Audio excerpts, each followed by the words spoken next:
Maghiwalay na tayo. Pagod na ako sa'yo, Jeffrey. Pinagkatiwalaan kita pero niloko mo lang ako. Napayuko na lang si Jeffrey sa sinabi ni Lane. Batid niyang may kasalanan siya sa kanyang live-in partner. Nagloko siya rito, naging mapaglaro at ngayon ay iiwan na siya ni Lane. Wala na bang pag-asang maayos pa natin to? Mahina at malungkot na tanong ni Jeffrey. Sobrang kalmado lang nilang mag-away. Hindi sila parehong sumisigaw. May tensyon pero hindi nila hinahayaang lamunin sila noon. Mapaklang tumawa sila Lane. Ngayon pa? Sirang-sira ng relasyon natin. Ayoko na rin magpanggap. Huwag ka na rin magpanggap. Mas gusto ko pang maghiwalay tayo kaysa lokohin mo ko ng ganito. Magiging impokrito si Jeffrey kung sasabihin niyang mahal niya pa rin sila Lane. Ramdam niya rin naman yon. Kahit noong simula ng relasyon nila, parang nabigla lang din siya. Inaya niya lang mag-live-in, nabuntis at mukha naman silang maging isang pamilya. Inaya niya lang mag-live-in, nabuntis at mukha naman silang naging isang pamilya. Pero sa 3 taon nilang pagsasama sa iisang bubong, kahit isang beses, hindi niya ito naisip alukin ng kasal. Wala na tayong pagmamahal sa isa't isa. Nagstay lang tayo sa relasyon na to dahil sa anak natin. Sabi pa nila Lane. Napatingin si Jeffrey kay Mina, ang naging bunga ng relasyon na binuo nila. Nalulungkot siyang hindi na mabibigyan ng buong pamilya ang bata. Pero kung ayaw na rin naman niya at ayaw na rin nila Lane, mahirap nang pilitin pa. Baka magkasakitan lang sila lalo at mas lalong makaapekto kay Mina. Kung ganun, kaninong anak natin? Hindi ko kayang mawalay sa akin si Mina. Pag-amin ni Jeffrey. Bumuntong hininga sila Lane. Ako rin naman. Pero sa akin siya. Sa batas, sa akin naman talaga dapat si Mina. Hahayaan na lang kitang bumisita at magsustento. Hindi ko naman ipagdadamot si Mina sa'yo. Alam kong sa ating dalawa, mas kaya mong bigyan ng magandang buhay ang anak natin. Nagkasundo sila roon kahit labag sa kalooban ni Jeffrey. Ayaw niyang magkahiwalay sila ni Lane kahit para na lang sa bata. Subalit, ayaw niya na rin naman na pilitin pa. Dinampi niya ang labi sa noo ng 1 taon pa lamang noon na si Mina. Alagaan mo ng maayos ang anak natin ha. Bibisita ko 1 beses sa 1 linggo. Magdadala rin ako ng mga kailangan ni Mina. Tumango sila Lane. Sasabihan ko na lang si Mama. Basta wag mo na lang sabihin ang rason kung bakit tayo naghiwalay. Ayoko rin ng gulo. Ayoko rin na maging masama ang tingin sa'yo ng mga magulang ko. Gayong pareho na rin naman natin itong ginusto. Hindi naman nila maiintindihan na naghiwalay tayo kasi hindi na natin mahal ang isa't isa. Papayuhan lang tayo ng mga yon na pilitin pang ayusin to para kay Mina. Pagkatapos umalis nila Lane kasama si Mina, napaupo na lang si Jeffrey sa sofa. Wala na. Uuwi na lang siya nang walang nag-aabang sa kanya. Wala na siyang baby na kukulitin kapag pagod siya sa trabaho. Ikaw din naman kasi. Padalos-dalos ka sa desisyon mo. Ayan tuloy, di naghiwalay kayo. Bata ka pa. Gusto mo na agad lumagay sa tahimik. Masyado kang atat. Sabi ng kaibigan niyang si Rael. Napailing na lamang si Jeffrey. Akala ko rin kasi talaga ganun. Okay naman sila Lane maging asawa eh. Pero may mga ugali lang talaga akong hindi gusto sa kanya. Ganun din siya sa akin. Kaya nga, hindi ko mapakasalan. Saka alam mo namang kaya atat ako magkaroon agad ng pamilya. Kasi matagal na akong ulila. Yun talagang gusto ko, kaya nga nang dumating si Mina sa buhay namin nila Lane, parang may napupuntahan lahat ng mga inaasam ko. Si Mina lang ang hindi ko pinagsisisihan sa nangyari sa buhay ko, Rael. Tinapik ng kaibigan niya ang kanyang balikat. Hindi pinagsisisihan pero tiyak na maapektuhan. Iba rin ang epekto sa bata ng broken at unconventional family. Magtatanong din yan paglaki. Napabuntong hininga si Jeffrey. Di ipapaliwanag na lang namin nila Lane. Iba rin naman ang panahon ngayon. Mas kaya kong ipaliwanag sa kanya ito at maging totoo kesa manatili nga kaming magkasama nila Lane. Pero away lang naman. Mas magkakaroon ng trauma ang anak namin kapag nagkataon. Mas malinaw sa kanya ang ganoong pagsasama kung pinilit pa nila. Kaya habang maaga pa, para kay Jeffrey, kailangan na nilang agapan dalawa nila Lane.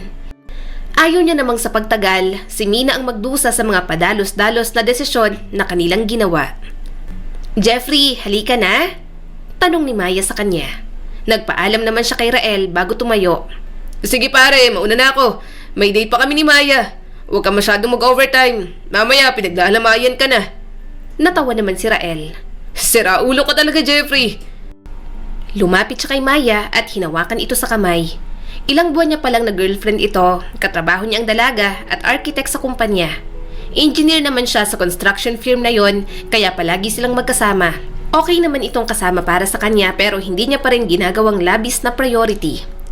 Nakaupo si Jeffrey sa tapat ni Maya. Nasa restaurant sila at kalmadong kumakain. Kwento ng kwento sa kanya ang dalaga habang nakikinig lang naman siya. Hindi pa rin ako makapaniwala. Ako ang mag-handle para sa susunod na project. Ang mga mata ni Maya ay kumikinang sa tuwa. Masaya ako para sa'yo. Sagot naman ni Jeffrey. Nagpatuloy sila sa pagkain. Ngunit sa kalagitnaan ng pagnguya, naramdaman niya ang pagbabago sa kilos ni Maya. Mukhang malalim ang iniisip at may gustong sabihin. Itinigil nito ang paghihiwa.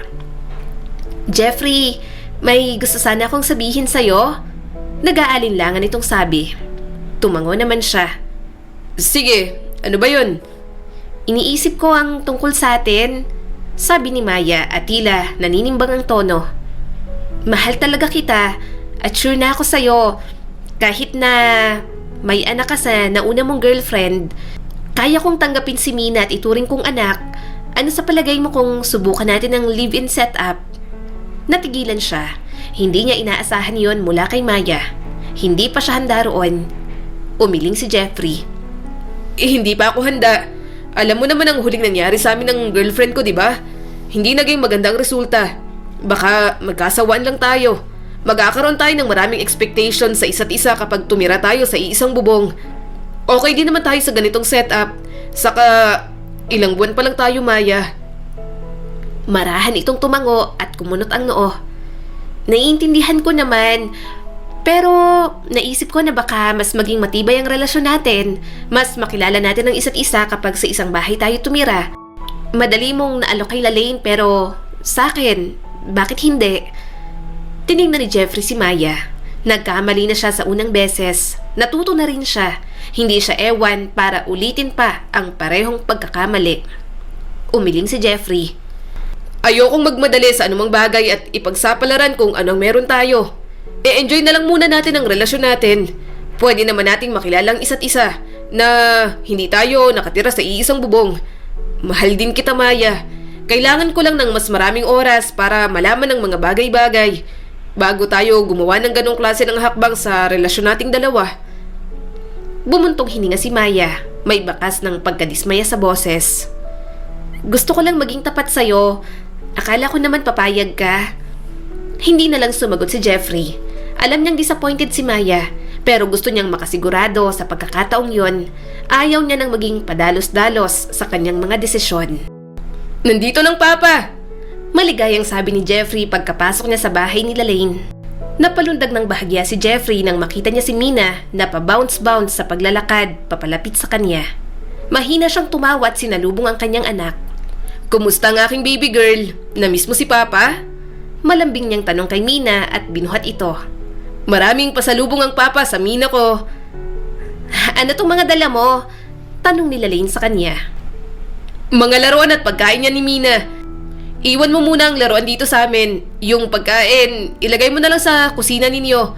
Order ko yan sa online, mga pasta para sa baby. Ngayon lang dumating kaya ngayon ko lang naibigay. Imporma ni Jeffrey. Natawa si Lalaine. Napakadami naman ito. Anong tingin mo sa akin? Hindi pinapakain si Mina? Napangiti lang si Jeffrey. Siyempre, kaya ko namang sustentuhan to. Ayokong pabayaan ng prinsesa ko. Baka mamayat. Halos 1 taon na rin silang hiwalay ni Lalaine. Mas lalong naging malinaw na wala na silang nararamdaman pareho.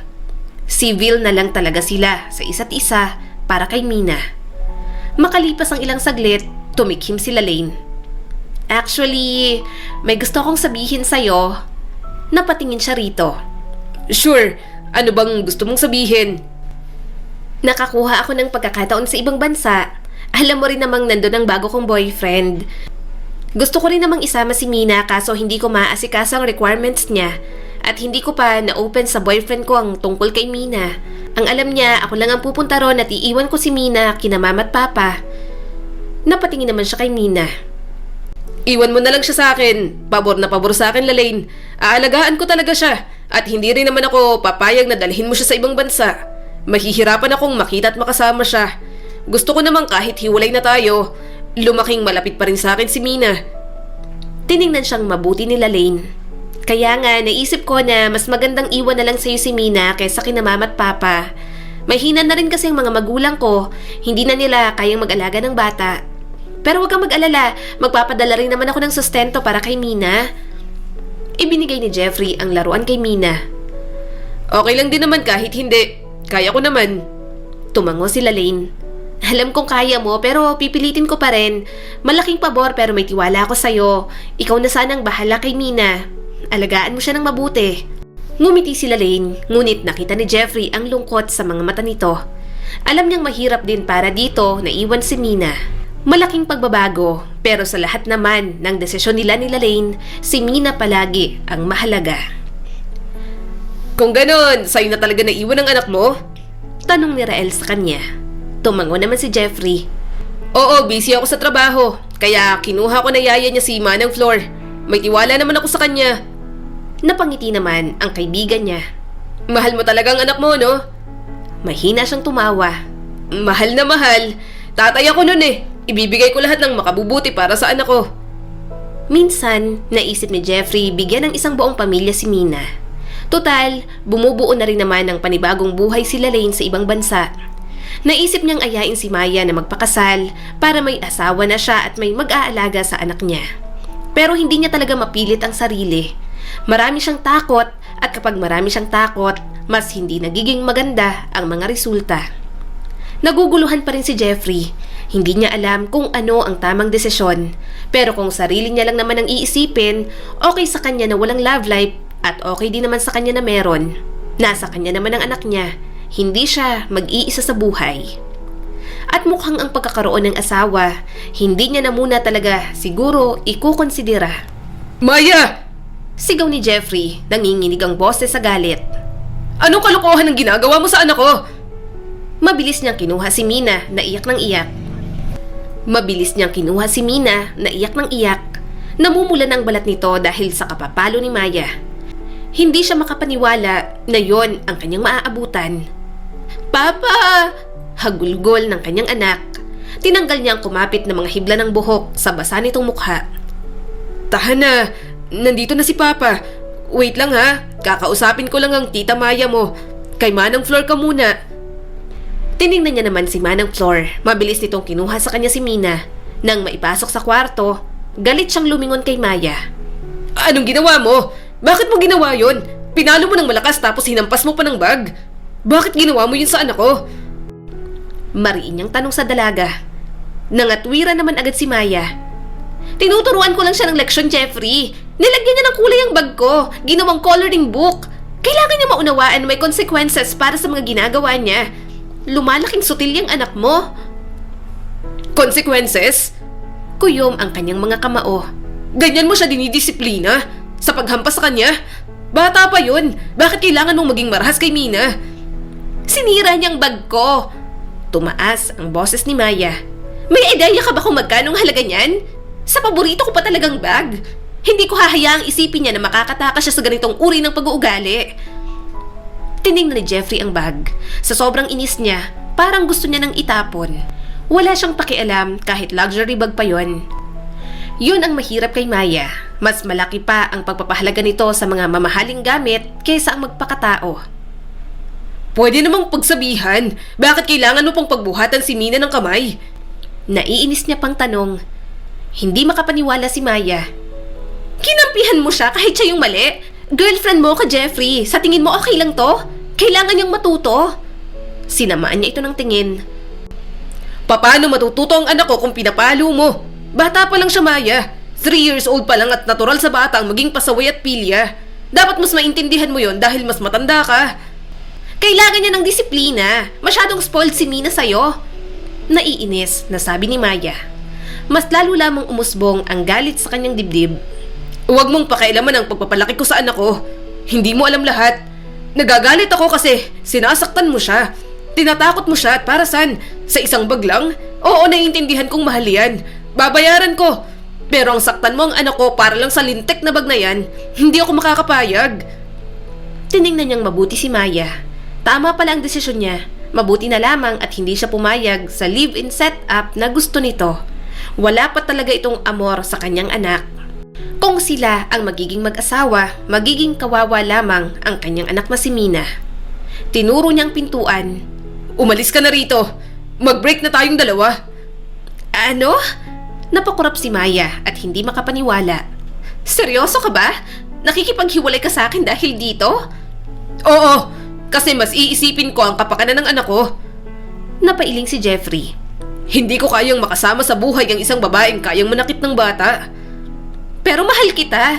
Napakababaw mo, Jeffrey. Nag-o-overreact ka. Para yun lang ang ginawa ko sa anak mo. Naluluhan ang sabi ni Maya sa kanya. Mataman niya itong tiningnan. Anong yun lang? Ano, hihintayin ko pa ba na lumala ang gagawin mo kay Mina? At yun ang kinatatakutan ko. Kung ganito ang reaksyon mo kapag naiinis ka, hindi ako papayag na nasa tabi ka ni Mina. Hindi ko na siya ilalagay sa ganong posisyon. Walang nagawa si Maya kundi ang umalis. Nakatanggap pa siya ng sampal, napapikit na lang siya. Ayaw niyang masaktan ang damdamin ni Maya pero hindi niya rin naman kayang mapalagpas ang ginawa nito kay Mina. Pinuntahan ni Jeffrey ang anak niya. Umiiyak pa rin ito. Napabuntong hininga siya at binuhat si Mina. Inalo niya at inalok na lang ng ice cream. Sorry ha, sinaktan ka ni Maya. Sabi niya kay Mina. Yumakap lamang naman sa leeg niya ito. Mabilis ang paghinga ng bata. Para talagang nadudurog ang puso niya kapag nakikitang ganoon ang kanyang anak. Ano? So, wala ka munang balak magkaroon ng girlfriend? Tanong sa kanya ni Rael. Umiling naman si Jeffrey. Hindi na muna, may trauma na ako. Ang hirap maghanap ng babaeng matino ngayon. Baka apihin lang ang anak ko. Tumawa naman si Rael. Eto naman, marami naman dyan. Saka iba naman ang nabibigay na pagmamahal ng anak at iba rin ang nabibigay na pagmamahal ng babae. Huminga siya ng malalim habang abala sa blueprint. Alam ko naman yon, pero pas muna. Hindi rin ako alipin ng libido ko. Bata pa naman ako. May mahahanap pa ako.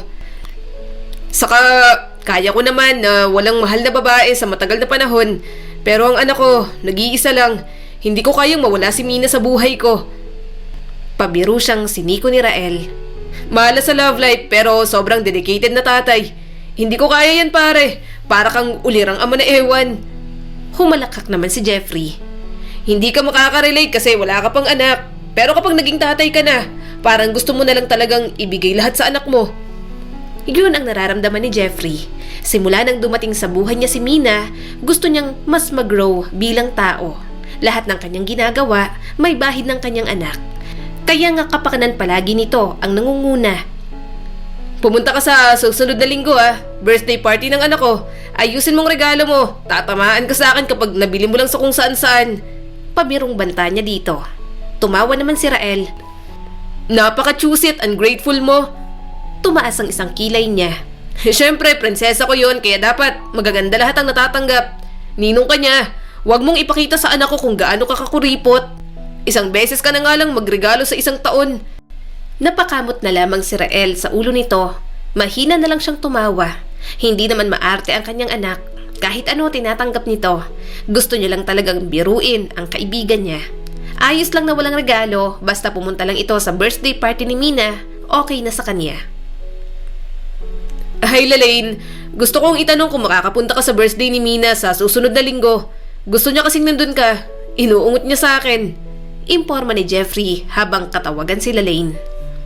Sorry talaga pero hindi ako makakarating. Mag-book na sana ako ng flight pero may mga nangyari kasi dito.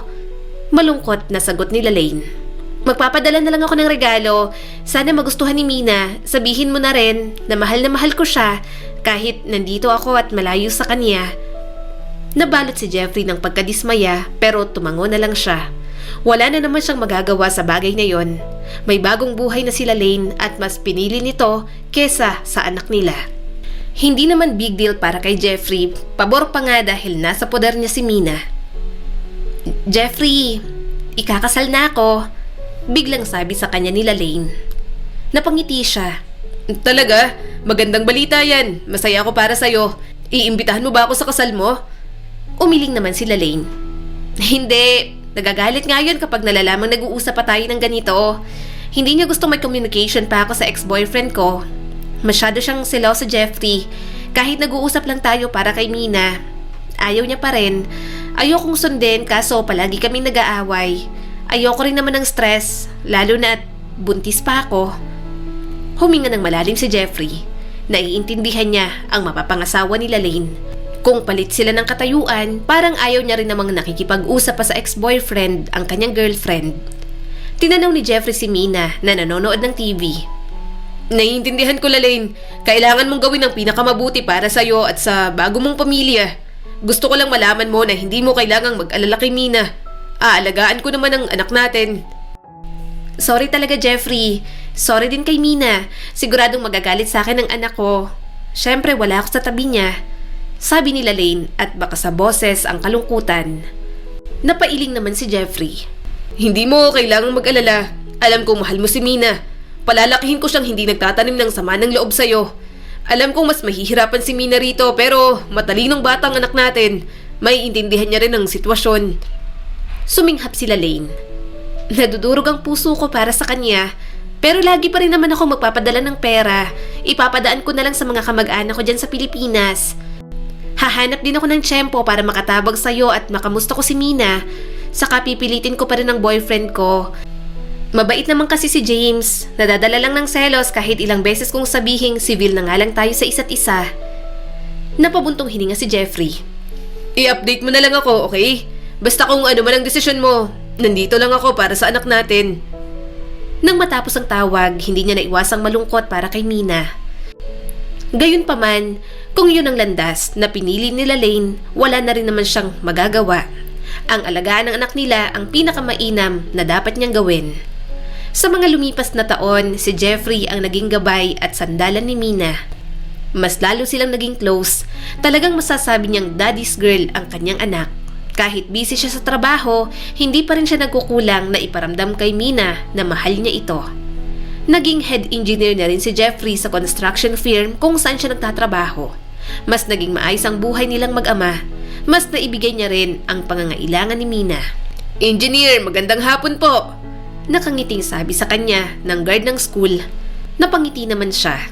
Salamat po sa pagbubukas ng gate sa akin. Late na ako. Siguradong tatarayan na naman ako ni Aling Mina. Mahinang tumawa ang guard. Nako, mabilis pa naman mainis yun. Kapag nalilate po kayo ng sundo sa kanya, parang katapusan na ng mundo. Sa akin po nagrarantang anak ninyo, engineer. Inabot ni Jeffrey ang isang paper bag at pera sa guard. Para po sa inyo, merienda nyo po ng mga kasama nyo pang mga gwardya. Nanlaki naman ang mga mata nito. Nako, engineer, wag na po, nakakahiya. Mahina siyang tumawa. Sige na, tanggapin mo na. Pasasalamat ko na rin kasi inaaliw ninyo ang anak ko at binabantayan kapag nalilito ko ng sundo. Napangiti naman ang guard at tinanggap na rin ang bigay niya. Salamat, engineer. Nakakahiya po talaga. Tumawa siya at tumango na lang. Ipinarada ni Jeffrey ang kanyang sasakyan. Napatingin siya sa orasan sa dashboard. Late na siya. Dali-dali niyang kinuha ang kanyang susi, cellphone at wallet bago lumabas. Inaasahan niya na ang nagtatampong si Mina. Bumagal si Jeffrey sa paglalakad. Saan nga ang room niya dito? Mas bumigat ang bawat hakbang niya. Nalilito talaga siya kung nasaan ang room nito. Kasi simula lang din kasi ni Mina sa grade 3 kaya nagbago na rin ito ng silid. Nangako pa naman siyang hindi malilate pero yon at naipit na siya sa traffic kanina. Sa wakas ay nakarating na rin siya sa silid-aralan. Tinulak niya ang pinto ng may kabat ngiti. Maliwanag ang silid at puno ng mga makukulay na poster. Nakikisalamuhan na si Teacher Annie sa ibang mga magulang. Hinanap ni Jeffrey si Mina. Napabuntong hininga na lamang siya sa kanyang nakita. Nakahalukip-kip ang mga braso at busangot ang mukha nito. Mina! Tawag niya. Dahan-dahan itong inangat ang ulo. Nagliwanag ang mukha ni Mina pero muling sumimangot ng malala nang malate na naman siya. Hindi niya alam kung matatawa siya. Napaka-cute ng bata kapag naiinis o nagtatampo. Umupo siya sa desk sa harap nito. Galit ka na sa akin? Mina, sorry na. Late ka na po eh. Lagi mo na lang po hindi tinutupad ang promise mo sa akin. Sabi ni Mina sa mahinang boses, mukhang ayaw iparinig sa mga kaklase. Alam ko, pasensya na, grabe ang traffic. Pero nandito na naman ako ngayon. At least, pumunta si Papa, di ba? Yumuko siya kapantay ng mga mata nito. Kumusta ang araw ng nag-iisang prinsesa ko? Late ka na nga po kaya hindi po ako okay. Bulong nito sa kanya. Tumango naman si Jeffrey. Valid naman ang nararamdaman ni Mina. Nangako siya pero hindi niya natupad kaya tanggap niyang naiinis ang kanyang anak. Mahalaga kasi kay Jeffrey yon. Gusto niyang alam ni Mina na pinahahalagahan niya ang damdamin nito. Kapag ginagawa niya yon, mas natututo rin ang bata na magpahalaga sa feelings ng ibang tao. Hinaplos niya ang mahabang buhok ng kanyang anak. Paano ba ako makakabawi? Gusto mo ba ng ice cream? Lalong sumimangot si Mina. Lagi mo naman pong sinasabi yan. Nung isang linggo nga po, hindi nyo naman po ako binili kasi naging busy po kayo sa work. Pasensya na. Emergency lang kasi talaga yon. Natatawang pag-amin niya dito. Pero this time, promise, dadalhin kita sa favorite ice cream parlor mo. Kahit ilang scoop pa. Bahagyang lumambot ang ekspresyon ni Mina. Talaga po? Mamaya na? Cross my heart. Sabi pa ni Jeffrey. Nakita niyang unti-unti nang naglalaho ang pagtatampo nito. Pero, late ka pa rin po. Tumango na lang siya. Pagkatapos niyang kausapin ng anak, dumiretso na siya sa teacher nito. Napangiti siya nang makitang mataas ang grades ng kanyang anak. Good afternoon, engineer. Nauutal na sabi ni Teacher Annie. Napangiti naman si Jeffrey. Kukunin ko ng grades ni Mina. Napalunok naman si Teacher Annie at natatarantang hinanap ang card ng anak niya. Kumunot ang noo ni Jeffrey. Hindi niya alam kung bakit nababalisa ang guro sa kanya. Siya ang nangunguna sa klase ngayon. Magaling na bata si Mina. Nanginginig ang ngiti na sabi ng teacher. Napangiti naman siya. Matalino talaga ang kanyang anak. Nagmana pala sa kanya. Mukhang hindi lang ice cream ang hihilingin ni Mina sa kanya mamaya. Papa, tingnan mo, 'di ba? Mabait akong bata. Behave po ako sa school. Yung papa ko lang ang hindi behave at matigas ang ulo. Reklamo ni Mina habang nasa biyahe na sila papunta sa mall. Napatingin naman siya dito. Ako pang matigas ang ulo. Ikaw ang bata pero ako ang sinesermonan mo. Humalukip-kip si Mina. Papa, matigas ang ulo mo kasi hindi ka po kumakain sa tamang oras. Nakakatulog po kayo nang may suot pang reading glasses. Nakakalimutan niyo pong uminom ng vitamins. Papa, hindi ka mabait at masunurin. Pasaway ka po. Malakas siyang tumawa. Ang dami talagang napapansin ni Mina. Siya na lang talaga ang sumusuko minsan sa kakulitan nito. Bahagya siyang sumulyap sa anak. Kaya bagay talaga sa'yo ang tawag na Aling Mina. Naiinis naman ang kanyang anak. Ayoko nga pong tawagin ganun. Ang bata ko pa po kaya. 8 years old pa lang po ako. Papa, ginagawa niyo na po akong matanda. Gusto niyo na po ba akong mag-asawa? Nanlaki ang mga mata ni Jeffrey. At saan mo naman natutunan yan? Ikaw talaga, ano-anong iniisip mo? Ang bata mo pa. Anong asawa? Si Jungkook po ang gusto ko pong maging asawa, Papa. Magaling po kasing kumanta at sumayaw. Nakangiting sabi pa ni Mina. Napaismid naman si Jeffrey. Ang batang to talaga. Artista yun, anak. Mas matanda din ng ilang taon sa'yo. Kapag dalaga ka na, kulubot ng balat nun. Alam niyang paboritong artist yun ni Mina. Lagi niya kasing naririnig ang music ng kanyang anak sa bahay. Sinasayawan pa kaya alam niyang fan na fan ng bata. Gusto niya sanang ibili ng concert ticket pero hindi pa naman pwede dahil bata pa nga. At busy din siya kaya walang sasama kay Mina. Hindi rin naman sasama si Manang Flor dahil ayaw ng ginang sa maingay na lugar. Dadaigin mo pa ako, wala nga akong asawa. Sabi niya pa at niliko sa mall ang sasakyan. Mahina namang tumawa si Mina. Eh di, mag-asawa ka na po. May asawa na si Mama kaya dapat may asawa na rin po kayo. Basta kapag nagkaroon po kayo ng anak ng future wife mo, wag niyo po kong kakalimutan tulad ng ginawa ni Mama ha. Saglit siyang napatingin kay Mina. Wala naman itong galit kay Lalaine pero alam niyang may hinanakit pa rin. Minsan lang nakakamusta ni Lalaine ang anak nila at sa mga panahong ganon, nakikita niya ang pananabik ni Mina sa ina. Matagal na naman niyang naipaliwanag sa bata ang sitwasyon ng pamilya nila na hindi na sila pwedeng makumpleto dahil may kanya-kanya na silang buhay ng mama nito. Naintindihan naman yun ni Mina pero syempre, bata pa ang anak nila at kahit nauunawaan ito, maghahanap pa rin talaga ito ng pakiramdam ng isang buong pamilya. Gawin mo na lang kayang asawa si Teacher Annie, Papa. Tinanong ko po siya nung Lunes, sabi niya po single pa po siya. Sabi ko, siya na lang pong asawa mo at mama ko. Pero tumawa lang siya. Nakangusong sabi ni Mina. Marahan naman siyang tumawa. Ikaw talagang tatawang teacher mo. Bakit mo ba naman kasi ako irereto sa teacher mo? Ikaw talaga, hindi ganun kadali ang mag-asawa, anak. Bumaba na siya ng sasakyan. Pinagbuksan niya rin ang pinto si Mina. Naglakad sila papasok sa mall habang akay niya ito.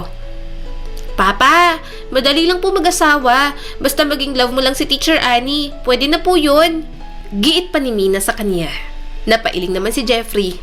Anak, hindi madali. Gusto ko kung mag-aasawa ko, yung mahal ako at mahal ka. Kasi kapag mahal ka, mahal ko na rin. Nanlaki ang mga mata ni Mina. Kaya nga po, love po ako ni Teacher Annie kaya pwede po kayong maging mag-asawa at pwede ko po siyang maging pangalawang mama. Napahalakhak na lang siya, masyado pa talagang bata si Mina. May mga bagay pa rin itong hindi naiintindihan sa mundo. Hinayaan niya na lang na magdaldal ito sa kanya tungkol sa teacher nito. Natatawa na lang siya sa pagreto nito kay Teacher Annie na wala namang kaalam-alam. Pagkatapos nilang kumain ng hapunan at ice cream, namili sila ng ibang kailangan ni Mina sa school. Sa mga libro mahilig ang anak niya. Kung naglalaro man, mga outdoor activities na lang ang ginagawa nito. Hinayaan niya munang maglaro sa malaking playground sa mall ang kanyang anak. Binili niya pa ng bagong damit dahil nakapalda at uniform pa. Pabuka-buka pa naman ang malikot niyang anak kapag naglalaro. Napaupo na muna si Jeffrey sa upuan, katabi niyang mga pinamili nila. Hindi naman siya nababahala dahil natatanong niya naman sa pwesto ang kanyang anak. May mga nagbabantay din na staff sa playground. Papa, kuhanan mo po ako ng pictures dito. Bilis po! Nakangiting sabi ni Mina sa kanya. Nataranta naman agad si Jeffrey. Grabe talagang manggulat ang kanyang anak. Abala siya sa cellphone dahil sa trabaho pero ang anak niya parang kabuting sumusulpot. Saglit lang, eto na, Aling Mina, maghintay ka. Kinuha niyang cellphone ito sa bag. Ngumiti naman ito. Kung ano-anong pose ang ginawa, natawa na lang siya. Papa, send mo po kay Mama. Salamat!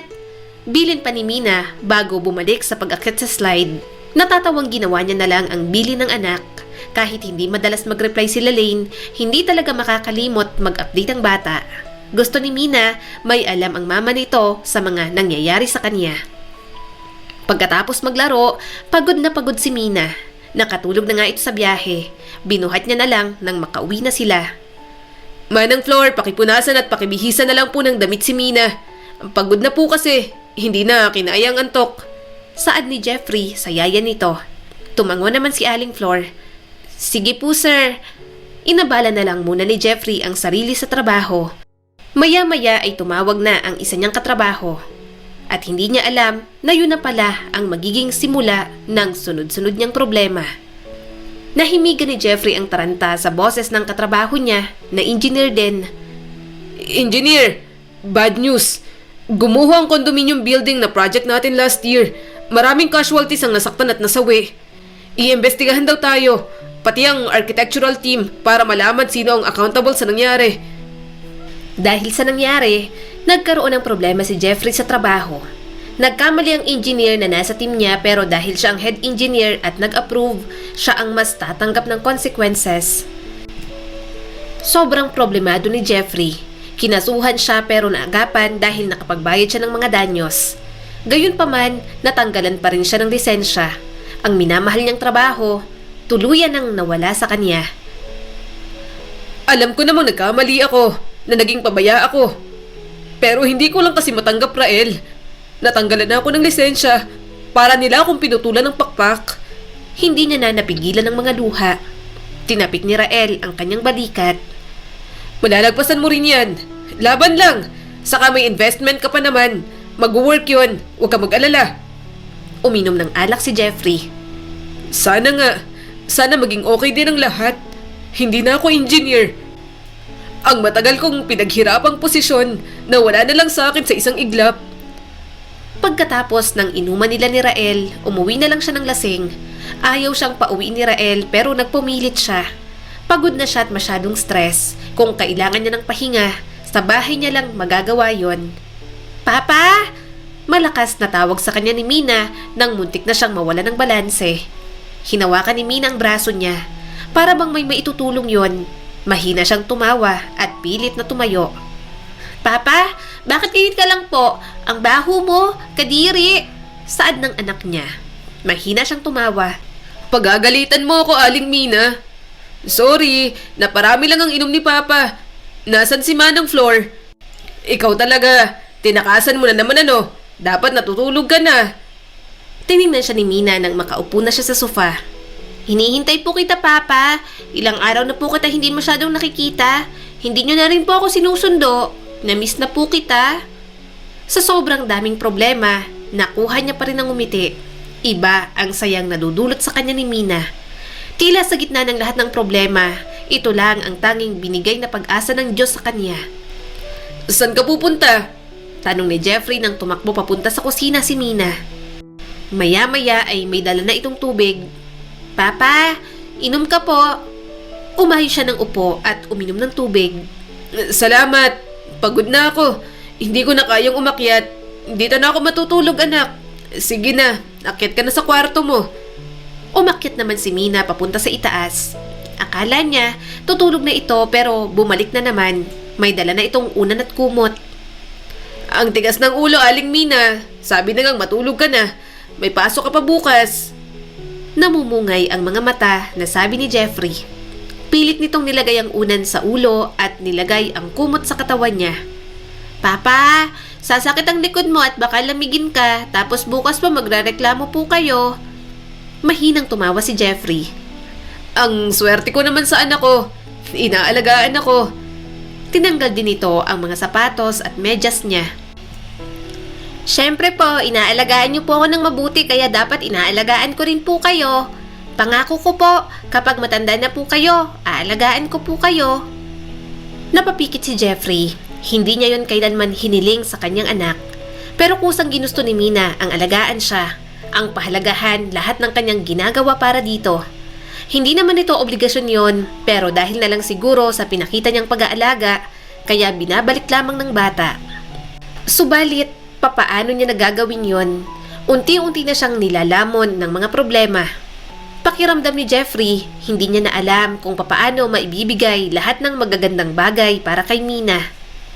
Pinunasan nito ang tumulong luha mula sa kanyang mga mata. Bakit po kayo umiiyak? Sobrang lungkot mo po ba, Papa? Sinong umaway sa'yo? Simpleng mga tanong lang pero unti-unti nang umalpas ang kanyang mga hikbi. Hindi niya na kaya. Napapagod na siya sa mga dumadating na problema. Niyakap lamang niya si Mina. Kahit papaano, bahagya siyang kumalma. Okay lang po yan, Papa. Iyak ka lang po. Mawawala rin po lahat ng problema. Marahang sabi ni Mina. Mas lalong tumulo ang mga luha ni Jeffrey.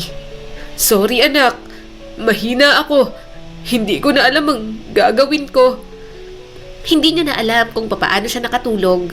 Nagising na lang siya na madaling araw na. Natutulog sa sahig si Mina habang hawak ang kanyang kamay. Bakit diyan ka natulog? Baka ubuhin ka. Kahit medyo nahihilo pa, binuhat niya si Mina at dinala sa kwarto nito. Hindi niya na muna papapasukin ng anak niya, napuyat pa dahil sa kanya. Inayos niya ang buhok nito bago iwan sa loob. Nang makalabas, napabuntong hininga si Jeffrey. Kailangan niyang bumangon ulit. Hindi pwedeng magpakalugmok lang siya. May anak siyang kailangan niya pang alagaan. Aayusin niya ulit ang buhay niya. Maghahanap siya ng ibang paraan. Subalit, lahat ng planong yon muli na namang masisira dahil sa isang pagtatraidor. Nakatayo si Jeffrey sa labas ng gusali. Maraming taong galit na nasa labas. Inaakusahan siya sa mga bagay na hindi niya naman ginawa. Ilang beses niya nang tinawagan si Rael pero hindi pa rin ito sumasagot. Sir, wala na po sa bahay nila si Sir Rael. Parang inabando na ng bahay. Mukhang tumakas na po. Sabi ng kanyang staff. Napapikit si Jeffrey. Sobrang stress ang dinulot sa kanya. Hindi niya inasahan na lolokohin siya ng ganoon ni Rael. Kaibigan ito, kaya pinagkatiwalaan niya. Kung kailan lugmok na lugmok siya sa dami ng problema, saka pa nito ginawa iyon. Kumuyom ang mga kamao ni Jeffrey. Walang hiya ka, Rael. Bakit mo nagawa sa akin to? Nasaan ang pera namin, Jeffrey? May sumigaw mula sa maraming tao na nasa labas. Nakaramdam siya ng matinding takot nang makita niyang ilang mukha. Mga mamumuhunan, kaibigan at mga taong naniwala kay Rael. Hindi man siya ang may kasalanan pero business partner sila kaya siya talaga ang haharap sa gulo na yon. Ibinuhos niya ang lahat ng mayroon sila sa negosyo na yon. Akala niya'y magiging okay ang lahat pero pinaniwala lang pala siya ni Rael. Nangako ito ng hinaharap na puno ng tagumpay at katatagan, subalit puro kasinungalingan lang pala. Jeffrey, ano nang dapat mong gawin? Kailangan may managot dito, ibalik mong pera namin. Isang babae ang nagsabi at namumula ang mukha sa galit. Hindi ko alam kung nasaan si Rael. Nauutal niyang sagot at naramdaman na tumindi ang puot ng mga tao. Dapat nandito siya ngayon. Mahinang palusot yun pero wala naman talaga siyang masasabi na kahit ano. Naghahanap ito ng mga sagot ng taong masisisi at siya ang nandoon. Siya ang sasalo ng lahat. Tingnan mo kami! Sigaw ng isa pang boses. Ikaw ang mukha ng kumpanya na to. Naniwala kami sa inyong dalawa. Napalunok si Jeffrey. Parang wala na siyang magawa. Sirang-sira na ang kanyang reputasyon sa lahat. Hindi ko ginustong mangyari to. Sigaw ni Jeffrey pabalik at basag na ang boses. Si Rael ang humahawak sa finances ng lahat ng ito. Akala ko siyang namamahala sa lahat. Maniwala kayo sa akin. Hindi ko alam to. Subalit kahit na ano pa ang sabihin ni Jeffrey, hindi pa rin siya makakatakas sa kasalanan na ginawa ni Rael. Siya pa rin talagang mananagot. Kahit ilaban niya pa sa batas, siya pa rin ang makakatanggap ng parusa na iyon. Sa isang iglap, tuluyang bumagsak ang lahat. Dahil walang maibayad sa mga utang, kailangan niyang pakialaman ang mga personal asset niya. Lahat ng mga naipundar niya sa ilang taon na pagtatrabaho, nawala dahil sa pagbabayad ng mga utang. Sobrang bilis ng pagbagsak, parang namamanhid na lang talaga si Jeffrey sa lahat ng nangyayari. Papa, bakit po tayo lilipat ng bahay? Nasaan na po yung car natin? Tanong ni Mina sa kanya. Napalunok si Jeffrey. Anak, hindi naman natin kailangan ng malaking bahay. Tayo lang din naman kasing dalawa. Tumaas ang mga kilay ni Mina. Si Manang Flor po, nasaan na po siya? Napakagatlabi si Jeffrey. Matanda na kasi ang yaya mo, anak. Umuwi na siya sa probinsya nila. Huwag kang mag-alala. Kaya naman kitang alagaan. Hindi na rin ako masyadong busy. Malaking adjustment yon para kay Jeffrey. Pati bahay niya napasama sa pagbebenta. Wala na talagang natirang asset sa kanya. Tanging maliit na apartment na lang ang mayroon siya. Hindi niya talaga ginalaw yon. Regalo niya kasi dapat yon para kay Mina kapag naging dalaga na ito. Sa mga lumipas na araw, naghanap si Jeffrey ng trabaho pero wala nang magtiwala sa kanya. Lahat ng experience at mga pinag-aralan, hindi niya na magamit dahil sa mga pagkakamali na iyon. Kapag uuwi siyang bigo, wala na siyang ibang magawa kundi ang umiyak na lamang ng tahimik at lihim. Ayaw niyang makita ng kanyang anak na naghihina siya. Ayaw niyang maramdaman ito na marami silang problema. Nabalitaan ko ang nangyari sa'yo, saad ni Lane nang minsan itong tumawag sa kanya. Ano, okay ka pa ba? Kaya mo pa bang buhayin ang anak natin? Gumuhit naman agad ang inis sa kanyang mukha. Oo, kaya ko. Hindi mo kailangang mag-alala. Kaya ko pang buhayin si Mina. Hindi naman siya magugutom sa akin. Hindi pa ako gaanong naghihirap. Kaya ko pang tustusan ang mga pangangailangan ng anak ko. Huminga ng malalim si Lane. Alam kong malaki ang problema mo dyan. Hindi biro yun. Pati nga bahay at sasakyan mo na ibenta mo na, hindi ba? Gusto ko lang malaman mo na payag ng asawa ko. Gusto kong dalhin dito sa ibang bansa si Mina. Kung hindi mo na siya kayang alagaan at palakihin, ako nang mag-aalaga sa kanya. Natawa naman si Jeffrey ng mapakla. Anong tingin mo sa anak natin? Bagay na kapag nagsawa ka, ipapamigay mo. Tapos ngayon, gusto mo na ulit, babawiin mo. Si Mina na nga lang ang natira sa akin, gusto mo pang kunin? Anak ko rin si Mina, may karapatan ako sa bata. Hindi mo pwedeng ipagdamot sa akin ng anak ko. Naiinis, nasabi ni Lane. Napailing si Jeffrey. Diyan ka magaling. Noong mga panahon na binubuo mo ang pamilya mo, hindi ba tinalikuran mo si Mina? Ngayong okay na, kung kailan lugmok na ako, saka mo kukunin ng bata? Iniisip ko lang din ang kapakanan ni Mina. Aminin mo na lang din kasi na naghihirap ka na dyan sa Pilipinas. Pasalamat ka nga't pumayag ng asawa ko na dito na lang siya sa amin. At huwag kang maging makasarili. Unahin mo ang kapakanan ni Mina. Kung mahal mo talaga siya, hindi mo siya ipagdadamot sa akin. Hahayaan mong kunin ko siya dahil alam mong mas magandang buhay niya rito. Sabi pa nila Lane. Mariing umiling si Jeffrey. Hindi ko ibibigay si Mina. Kaya ko pa. Patutunayan ko sa'yo na kaya ko pang buhayin si Mina. Kaya ko pang ibigay lahat ng mga bagay na ibibigay ko noon sa kanya. Buhay ko ang anak ko. Kapag nawala siya sa akin, para mo na rin akong pinatay. Kaya kahit hirap na hirap, pinilit niya pa rin ibigay kay Mina ang lahat. Kahit mahalang gastusin sa private school nito, pinilit niya pa rin na doon ito papasukin. Hindi pwedeng maramdaman ng kanyang anak na naghihirap na siya. Kaya lang, papaano niya gagawin yon kung nauubos na ang ipon niya? Pagod na siyang maghanap ng trabaho. Kaunti na lamang susuko na siya. Pero may kailangan siyang patunayan kay Lalaine. Kapag hindi siya kumilos, mawawala sa kanya ang anak niya. Ano? Dati kang engineer? Tanong sa kanya ng isa niyang katrabaho. Kaya pala, medyo magandang balat mo at kung magsalita parang may pinag-aralan ka. Pero, bakit ka bumagsak sa pagiging construction worker lang? Napabuntong hininga si Jeffrey. Natanggalan ng lisensya. May tinapos ka, may pinag-aralan.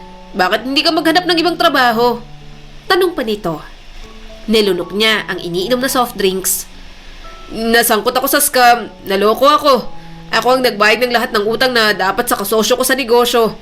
Wala nang natira sa lahat ng mga napundar ko. Sinubukan kong maghanap ng ibang trabaho pero mailap talaga. Mahirap maghanap at wala na ring magtiwala sa akin. Sirang-sira ng pangalan at reputasyon ko. Napailing ang katrabaho niya. Grabe naman palang sinapit mo. Kawawa ka naman. Sana makabangon ka ulit. Sana nga, gusto kong maging maayos ulit ang buhay ko para sa anak ko. Pagkatapos ng trabaho, dumaan na muna si Jeffrey sa malapit na fast food restaurant. Nakigamit siya ng banyo. Hindi pwedeng makita ni Mina ang itsura niya. Ang alam nito, magandang trabaho niya. Hindi alam ng bata na construction worker na lang siya. Baka magsumbong pa kay Lalaine, ayaw niyang kunin ito ng sariling ina. Nang maayos ang polo at slacks, sinuklay niya ng kaunti ang buhok. Naka-formal attire man, bakas pa rin ang pagod sa kanyang mukha. Ano pong order niyo, sir? Tanong ng crew sa kanya. Tiningnan niya ang pinakamurang pagkain. Isang chicken spaghetti sana. Pineapple juice ang drinks. Medyo natakam siya lalo na sa amoy, pero si Mina lang ang ibibili niya. Kailangan niya rin kasing magtipid. Malaki pa rin ang iipunin niya para sa tuition fee ni Mina. May field trip pa talagang malaki ang gastos. Walking distance na lang naman siya sa school kaya nilakad niya na lang. Pagkarating doon, kung dati pinagbubuksan siya ng guard ng gate, ngayon, dumadaan na lang siya sa maliit na daan. Good afternoon, engineer. Bati sa kanya ng guard. Mahina na lang siyang tumawa. Hindi na ako engineer. Umiling naman ito. Hindi yan. Para sa amin, engineer pa rin po kayo. Napangiti siya. Iniwasan niyang maluha. Pero miss na miss talaga niya ang dating trabaho. Engineer, para sa'yo. Nakangiting sabi ng guard at may dalang paper bag. Birthday ng anak ko kanina, may handaan. Mga ulam po yan na niluto ng asawa ko. Initin nyo na lang po. Tinanggap naman yun ni Jeffrey. Maraming salamat dito. Sige, susunduin ko na si Aling Nina. Baka naiinip na. Alam nyo naman yun. Pagkarating sa loob, dumiretso na siya sa classroom. Pinapatawag din kasi siya ng teacher. Pagkapasok sa loob, nakita niya na nakaupo ang kanyang anak. Mina! Tumayo agad si Mina at niyakap siya. Papa! Napangiti siya agad. May pasalubong ako sa'yo. Chicken saka spaghetti. Mamaya mo kainin sa bahay Tumango naman ang bata. Napatingin naman siya kay Teacher Annie. Sinabihan nito ang anak niya na maglaro muna sa labas. Nang makalabas na, kinausap siya ng guro. Hindi pa nakabayad ng tuition fee si Mina? Tanong ni Teacher Annie. May exam kasi kanina. Alam mo naman ang rules. Muntik na siyang hindi makapag-exam kaya binayaran ko muna. Mabilis naman mag-process ang finance department dito sa school. Napasinghap si Jeffrey sa gulat. Hindi siya makapaniwala na binayaran ni Teacher Annie ang tuition fee ni Mina. Pasensya na ma'am, babayaran kita. Hindi pa kasi talaga kompleto. Hindi pa ako nakakapag-ipon. Nahihiyang sabi niya rito. Tumango na lang si Annie. Huwag kang mag-alala, hindi naman kita minamadali. Hindi ko pa rin naman kailangan ng pera. Naawa lang kasi ako kay Mina kanina. Sa lahat ng estudyante ko, siya lang ang hindi nakapag-exam dahil hindi pa bayad. Natahimik si Jeffrey. Binalo talaga ng kahihiyan ang kanyang pagkatao. Kung dati ay siya ang nagbibigay sa mga tao sa paligid niya, ngayon ay siya ang kinaaawaan na parang isang charity case. Okay ka lang ba? Mahinang tanong ni Annie sa kanya. Umawang ang bibig ni Jeffrey. Ayos lang. Biglang may kinuha si Annie sa bag nito. Nilabas nito ang wet wipes at kumuha ng ilang piraso. Mas lalo siyang nagulat nang hawakan ni Annie ang kamay niya. Marahan itong pinunasan ang mga natuyong bahid ng semento sa kanyang kamay. Ma'am Annie, Mahinang usal ni Jeffrey. Namungay ang mga mata ng dalaga. Hindi mo kailangang magpanggap sa harap ng anak mo. Alam kong nahihirapan ka na pero laban lang, Jeffrey. Tumakas ang isang butil ng luha sa mga mata ni Jeffrey. Mas lalo siyang nahiya na umiyak pa siya sa harap ng teacher ni Mina. Subalit hindi niya na talaga kayang pigilan. Matagal na siyang nagpapanggap na malakas kahit ang totoo, hinang-hina na siya. Gusto niya nang sumuko pero kapag naiisip niya ang ngiti ni Mina, parang magiging okay na lang ulit ang lahat. Simula ng araw na yon, naging kaibigan niya si Annie. Hindi siya nakatanggap ng panghuhusga mula dito. Kahit hindi sila malapit sa isa't isa, ito ang unang dumamay sa kanya sa panahong bumagsak na lahat ng problema. Nang makauwi, nagpahinga na muna siya saglit. Hinayaan niya na lang na kumain si Mina sa lamesa. Maya-maya ay bigla itong tumayo at ibinigay sa kanya ang chicken nito na isang kagat pa lang yata. bakit hindi mo naubos? Ubusin mo yan. Paborito mong fried chicken, hindi ba? Tanong niya rito. Umiling naman si Mina. Ayoko na po. Busog na po ako. Sa inyo na lang po. Tinanggap na lang ni Jeffrey yon at kinain. Parang hinaplos ang puso niya. Sobrang bait talaga ng kanyang anak. Sa pagpapalaki rito, alam niyang hindi siya nagkulang. Napatingin siya kay Mina nang magsalin ito ng mainit na tubig sa palangganita. Hinaluan din ito ng hindi mainit. Kumunot ang noo ni Jeffrey. Anak, anong gagawin mo dyan? Tanong niya kay Mina. Wait lang po, Papa. Nagulat na lang siya nang umupo sa paanan niya si Mina dala ang palangganitang may tubig. Hinubad nito ang sapatos at medyas niya. Iniwas niya agad ang mga paa nang makitang may bahid pa ng semento roon. Sa sobrang pagmamadali, hindi niya na nahugasan pa ng mabuti. Nag-aalangan siyang tumawa. Grabe sa construction site kanina. Ang daming hindi pa nagagawa sa blueprint. Nadumihan tuloy ang paa ni Papa. Hindi nagsalita si Mina. Abala ito sa mga paa niya na pilit niyang iniiwas. Marahan itong nilagay sa maligamgam na tubig ang mga yon. Sandaling guminhawa ang pakiramdam ni Jeffrey. Pero kabaliktaran ang nararamdaman niya sa kanyang puso. Naninikip sa labis na pagmamahal ang dibdib ni Jeffrey. Hindi niya inasahan na gagawin yun ni Mina sa kanya. Papa, kumusta po? Maginhawa na po ba? Nakangiting tanong sa kanya ni Mina. Pinunasan agad ni Jeffrey ang tumakas na mga luha. Oo, ang galing talaga ng prinsesa ko. Ilang sandali pa ay tumayo muli si Mina.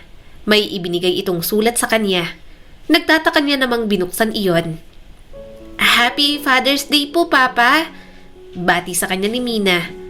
Nangingiti naman niyang binuksan ang sulat. Pero habang binabasa ni Jeffrey yon, unti-unti nang namumuo ang mga luha sa kanyang mga mata. Dear Papa, Happy Father's Day po.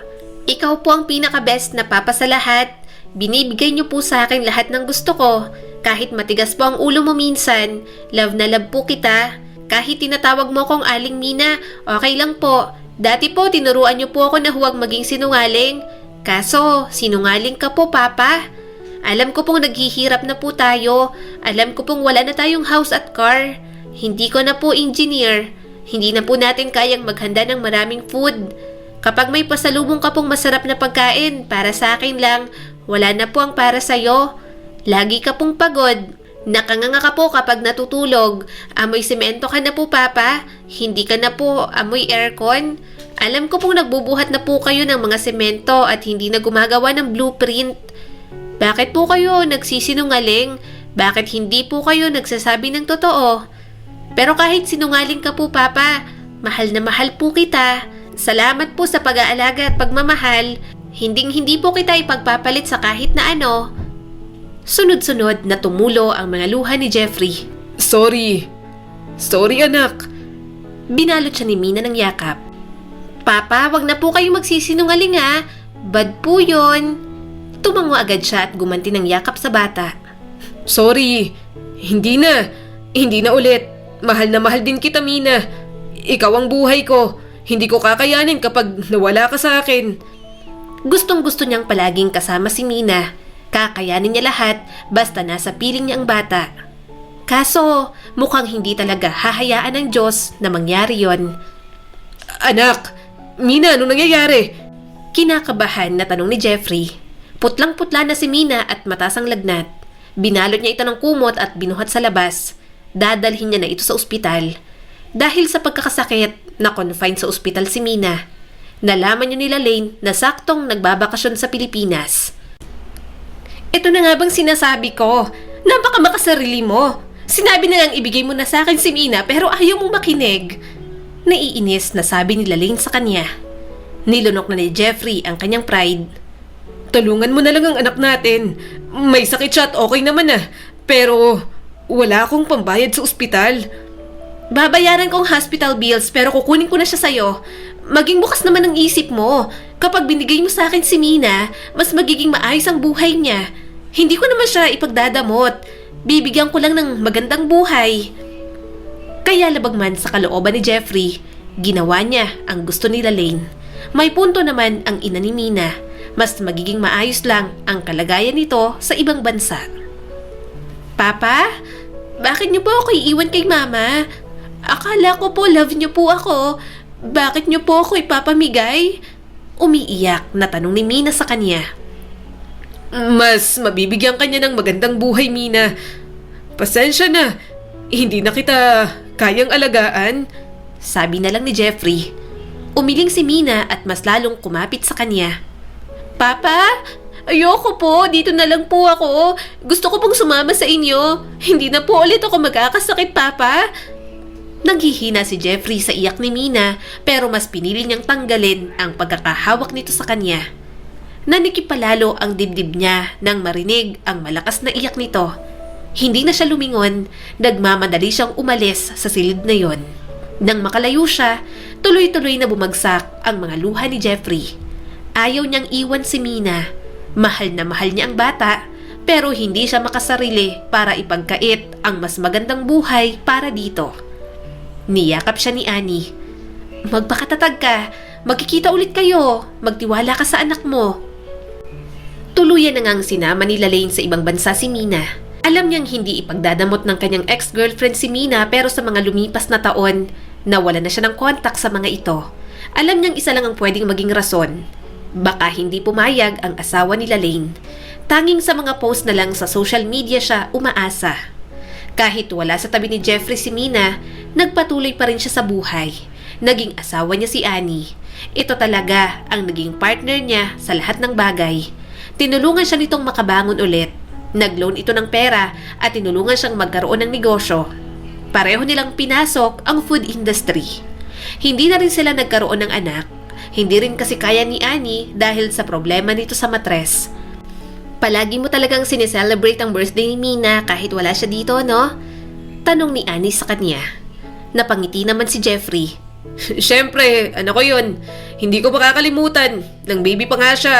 Sobrang linaw pa sa alaala ko. Oo nga pala, may balita ako sa pamilya ni Rael. Gusto kang kausapin. Mukhang makikipag-ayos at may makukuha kang pera. May sakit na si Rael, nakaratay na sa kama. Imporma ni Annie sa kanya. Napapikit siya sa inis. Hindi pa rin niya makalimutan ang ginawa ni Rael sa kanya. Dito, napilitan siyang ipaubaya kay Lane si Mina. Papa! Papa! Tao po! Malakas na tawag ng isang babae sa labas. Kumunot ang noo ni Jeffrey. May tao yata. Lumabas sila ni Annie sa bahay. Napasinghap siya nang makita si Mina sa labas ng gate. Halos sirain na nito ang gate kakakalampag. Nagmamadali siyang lumapit sa gate at binuksan yon. Diyos ko, anak! Natumba na ang maleta ni Mina at mahigpit siyang niyakap. Nakabalik na ako, Papa. Miss na miss ko na po kayo. Sobrang tagal ko pong hinintay ito. tumulo ang mga luha ni Mina. Sa wakas, nakauwi ng anak niya. Nalaman niyang engineer na ito at gusto na lang manirahan sa Pilipinas kasama siya at si Annie. Muli niyang nakasama si Mina. Parang hindi pa rin siya makapaniwala. Marami man ang taon na nasayang, ayos lang para kay Jeffrey. Nakita niya namang masaya at successful si Mina at yon ang tunay na hiling niya na tinupad ng may kapal. Ang kwentong ito ay nagpapaalala sa atin na mahalin at alagaan natin ang ating mga anak dahil kahit hindi na natin hingiin, kusa nilang ibabalik sa atin ang lahat ng pagmamahal na ibinigay natin sa kanila. Muli, ito po si Skylar Guro at sana may bago na naman kayong natutunan sa kwento natin ngayon. Maraming salamat po.